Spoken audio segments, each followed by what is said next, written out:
Pillars 1920-21 6 pillars కూలిపోయినాయి. కూలడానికి కారణం ఏంటంటే నేను ఊరు భాషలో చెప్తా. మనం ఇల్లు కట్టేటప్పుడు ఊర్లో ఉండే మేస్త్రి కూడా బునాది దొవుతాడు. బునాది గట్టివాడే వరకు గుంత దొవుతాడు. ఒకసారి లూజ్ మట్టి ఉంటే బునాది 10 ఫీట్లకు పోతాయి.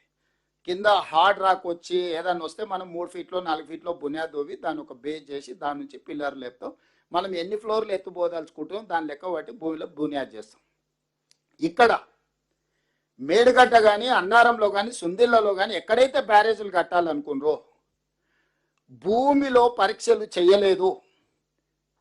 సర్ ఆర్థర్ కాటన్ అప్పుడు అక్కడ బ్యారేజ్ కట్టినప్పుడే ఆయన ఇక్కడి వరకు చేసి ఇచ్చంపల్లి వరకు సర్వే చేసి ఇచ్చంపల్లి దగ్గర కడితేనే ఉంటుంది. ఇక్కడ ఎక్కడ కూడా ఈ భూమి బ్యారేజీలు కట్టడానికి ఇది సరైన ప్రాంతం కాదు అని చెప్పి సర్ ఆర్థర్ కాటన్ ఆ రోజుల్లో నివేదిక ఇచ్చిండు.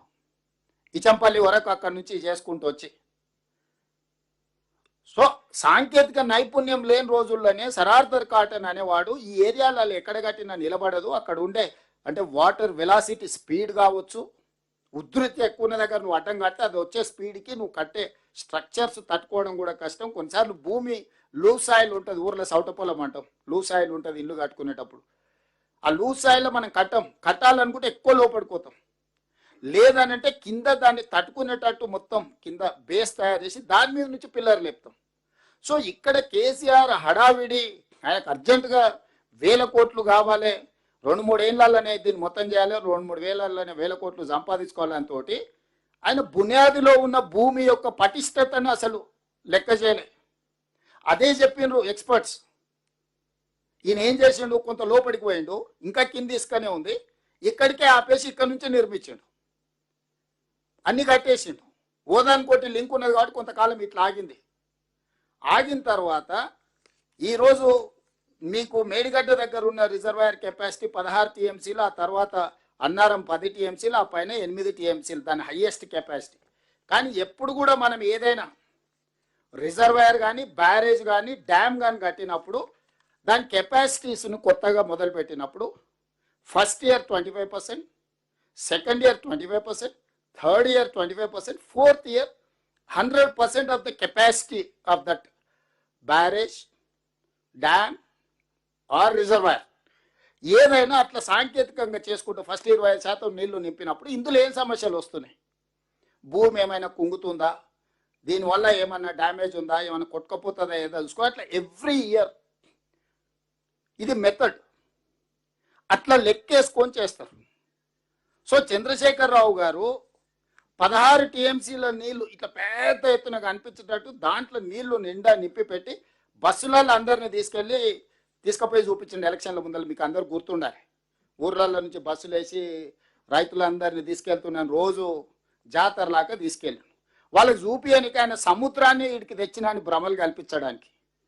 బ్యారేజ్ అనేది ఇంతకుముందు ఉత్తమ్ కుమార్ రెడ్డి గారు చెప్పినట్టు వాటర్ డైవర్షన్ అంటే water maybe left, water maybe divert చేయడానికే బ్యారేజ్. శ్రీశైలం, నాగార్జున సాగర్ రిజర్వాయర్లు అంటే నీటి నిల్వ చేస్తాం, నీటిని వినియోగించుకుంటాం. రిజర్వాయర్ ఆర్ డ్యామ్ అంటే నీళ్లు నింపుకొని అవసరం మేరకు కొంత వాడుకుంటూ ఏ రకంగా తీసుకోవాలో చేసుకుంటాం.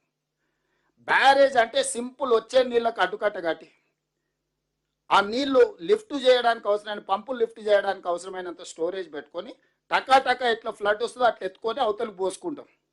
సో ఇక్కడ కూడా మేడిగడ్డలు ఎత్తి అన్నారంలో వస్తాం, అన్నారంలో ఎత్తి సుందిళ్ళలో పోస్తాం, సుందిళ్ళలో ఎత్తిన నీళ్లు శ్రీపాదెల్లంపల్లిలో పోస్తాం.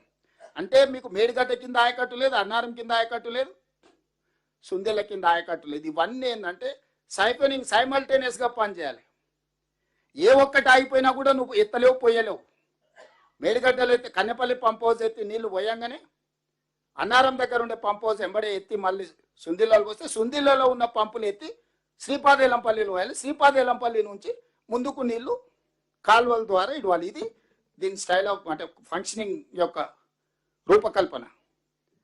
ఎప్పుడైతే మేడిగడ్డను పెద్దగా చూపించి బంగాళాఖాతాన్ని మంతనికి తీసుకొచ్చిన భ్రమలు కల్పించడానికి దాంట్లో దాదాపుగా 16 టీఎంసీలు మొత్తం కెపాసిటీకి నీళ్లు నింపెట్టింది, 11-12 టీఎంసీ. ఎప్పుడైతే దాని మీద వజన్ గట్టిగా పడ్డదో భూమి అణిగింది. భూమిలో లేయర్స్ లేయర్స్ పొరలు ఉన్నప్పుడు ఆ భూమి అనేది కిందికి కుంగింది. ఎప్పుడైతే ఇది కుంగిందో ఈ బ్యారేజ్ కింద పిల్లర్స్, ఇప్పుడు సీకెంట్ పైల్ టెక్నాలజీ అన్నాడు కదా, పిల్లర్స్ లాగా కట్టారు కదా ఇట్లా అన్ని వరుస పెట్టి, భూమి ఎప్పుడైతే తగ్గిందో ఈ పిల్లర్ ఈయన నిలబడిపోయింది, కిందున్న భూమి కిందికి పోయింది. కిందికి భూమి ఎప్పుడైతే పోయిందో ఇందులో నీళ్ళు యువతలకి బయటకు వచ్చినాయి. ప్రెషర్కి వాటరు ఇది ఇట్లనే ఉంది, దీని కింది నుంచి ఇసుక మొత్తం పోయి యువతలకి నీళ్ళు వచ్చినాయి. అప్పుడప్పుడు మనము కాలువ కట్టున్న కింది నుంచి నీళ్ళు పోతాయి కదా, లూజ్ ఉంటే ఎలకలు పొక్కలు పెట్టినప్పుడు వ్యవసాయం చేసే వాళ్ళు చాలామంది గట్లు గిట్లు ఉంటే ఎలకలు పొక్క పెడితే నీళ్ళు ఇడవంగానే అందుకెళ్ళిపోతాయి నీళ్ళు. మొత్తం ఇసుక మీద ఈయన బ్యారేజ్ కట్టిండు, ఇసుక మేడలు కట్టిండు. ఈ ఇసుక మేడలు ఎప్పుడైతే కట్టిండో యువతల నీళ్లు 16 టీఎంసీలు ఎప్పుడైతే నింపిండో రోజుల కొద్ది అట్లే ఉంచిండో, దాని మీద ఎప్పుడైతే వెయిట్ అధికంగా బరువు అధికంగా పడ్డదో భూమి అనేది సెటిల్ అయిపోయింది. మధ్యలో మధ్యలో పొరలున్న భూమి అంతా కన్సాలిడేట్ అయిపోయింది. ఎప్పుడైతే కన్సాలిడేట్ అయిందో ఈ పైల్స్ కింద ఉన్న పైల్స్కి భూమికి గ్యాప్ వచ్చేసింది. ఎప్పుడైతే గ్యాప్ వచ్చిందో ఇందులో నుంచి నీళ్ళు యువతలకి వెళ్ళినాయి. ఎప్పుడైతే నీళ్ళు వచ్చినో యువతలు ఉన్న స్ట్రక్చర్స్ అని కొట్టుకుపోయినాయి. ఎప్పుడైతే ఈ బ్యారేజ్లు వరుస ఇంత పెద్దది ఉంది కదా, ఏడైతే ప్రెషర్ పడి నీళ్ళు పోయినో ఏడు కింద పోయిందో ఇది కిందికి పోయింది. అదే 19th pillar 1.5 metres with in డేస్లో కింది కుంగిపోయింది. ఇట్లా ఉండాల్సింది. ఎప్పుడైతే కింది కుంగిపోయిందో గేట్ల అలైన్మెంట్, బ్రిడ్జ్ బ్యారేజ్ అలైన్మెంట్ ఎప్పుడైతే తప్పిందో గేట్ల అలైన్మెంట్ తప్పింది. గేట్ల అలైన్మెంట్ ఎప్పుడైతే తప్పిందో అవి తెరుచుకోనికే మూసుకోనికే లేకుండా పోయినాయి. దాంతో 6-7 మొత్తం ఉన్న 2 కిలోమీటర్లలో ఉన్న పిల్లర్స్లో ఇది పోయింది. ఇప్పుడు కేసీఆర్ అంటాడు కానీ 4 పిల్లర్లు కుంగిపోతే ఏమైందని, వెన్నుపూసల 4 పూసలు పోయినాయి అనుకో. ఈ కాళేశ్వరం ప్రాజెక్టుకు మేడిగడ్డ బ్యారేజ్ అనేది వెన్నుపూస లాంటిది గోదావరి జలాల ఎత్తిపోతలకు. మీరు సింపుల్గా అర్థం చేసుకొని, ఒక మనిషికి కాలుకు దెబ్బ తగిలినా, చేతికి దెబ్బ తగిలినా, కన్నుకు దెబ్బ తగిలినా, ఒక కాలు లేకున్నా లేచి నడవచ్చు, కుట్టుకుంటానే నడవచ్చు. కానీ వెన్నెముకలో వెన్నుపూసలో 4 పూసలు దెబ్బతింటే ఇంకా వాడు చేసేది ఏం లేదు, మంచంలో ఎల్లెలకలు అనుకో చూడాలి ఏం జరుగుతుందో అంతే.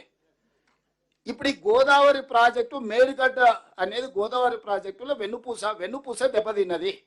ఇక చేసేది ఏంది లేదు, జరుగుతున్న చూడాలి. అట్లా వస్తుంటాయి నీళ్ళు, ఇట్లా పోతుంటాయి. దీన్ని ఇట్లా ఆపినావు అనుకో, 80,000 పుస్తకాలు చదివిన మేధావి 9.5 ఏళ్ళు కష్టపడి ఆపితే 3 ఏళ్ళలో కట్టిన కాళేశ్వరం కూలేశ్వరం అయి కుప్పగూలింది. మళ్ళీ ఇప్పుడు వచ్చి ఇంకొక వారం రోజులు నాకు ఈ రాయి నా తడాక చూపిస్తా అంటుడు.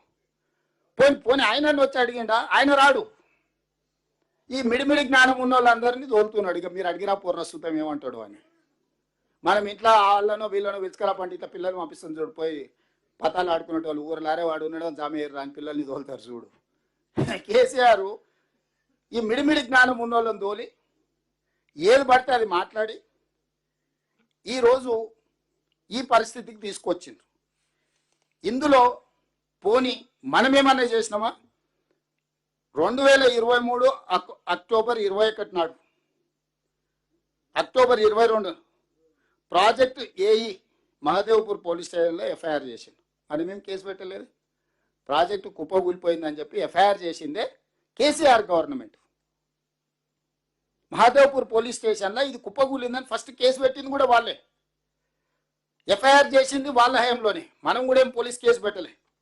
దాని తర్వాత 23 అక్టోబర్ 22 తేదీన, అంటే సేమ్ ఆ ప్రభుత్వం ఉన్నప్పుడే national dam safety authority Medigadda కుంగుపాటుపై ఒక కమిటీని నియమించింది.